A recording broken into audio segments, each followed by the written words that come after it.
কোনো মহামানবকে বাংলাদেশের দায়িত্ব দেওয়ার জন্য দেশের মানুষ আন্দোলন সংগ্রাম করেনি বলে মন্তব্য করেছেন বিএনপির স্থায়ী কমিটির সদস্য আমির খসরু মাহমুদ চৌধুরী। সোমবার রাজধানীর গুলশানে চেয়ারপারসনের রাজনৈতিক কার্যালয়ে সমমনা দলগুলোর সঙ্গে বিএনপির লিয়াজু কমিটির বৈঠক শেষে সাংবাদিকের প্রশ্নের জবাবে তিনি এই কথা বলেন।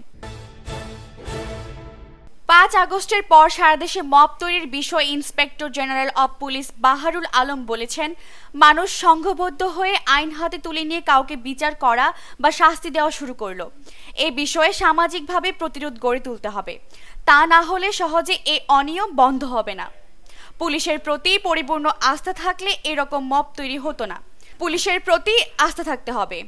সোমবার বিকেলে রাজধানীর ফরেন সার্ভিস একাডেমিতে পুলিশ সপ্তাহ ২০২৫ উপলক্ষে আয়োজিত সংবাদ সম্মেলনে সাংবাদিকদের প্রশ্নের জবাবে তিনি এই কথা বলেন। জুলাই গণ অভ্যুত্থানের ইতিহাস সংরক্ষণ, নিহতদের পরিবার ও আহতদের পুনর্বাসন এবং গণ অভ্যুত্থানের আদর্শকে রাষ্ট্রীয়ভাবে প্রতিষ্ঠিত করতে জুলাই গণ অভ্যুত্থান অধিদপ্তর গঠন করা হয়েছে। সোমবার অধিদপ্তর গঠন করে গেজেট প্রকাশ করেছে সরকার।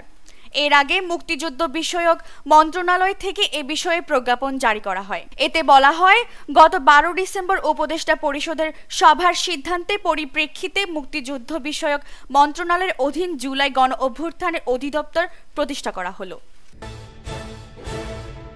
চট্টগ্রাম টেস্টের প্রথম দিনের শেষ সেশনে ৭ উইকেট নিয়েছে বাংলাদেশ। এই সেশনের ১৮ ওভারে নাঈম হাসান ও তাইজুল ইসলাম ধসিয়ে দেন সফরকারী জিম্বাবুয়েকে। জিম্বাবুয়ের অধিনায়ক ক্রেগ আরভিন ১৭৭ রানে আউট হয়ে যান। জিম্বাবুয়ে নবম উইকেট হারায় ২১৭ রানে, অর্থাৎ ৪০ রানের মধ্যে ৭ উইকেট হারায় তারা। শেষ উইকেটে দৃঢ়তা দেখান উইকেট রক্ষক তাফাদাওয়া সিগা। তিনি ৫৯ বল খেলে ১৮ রান করে দিন শেষ করেন। এই সেশনে তাইজুল ৪টি ও নাঈম হাসান তুলে নেন ২ উইকেট।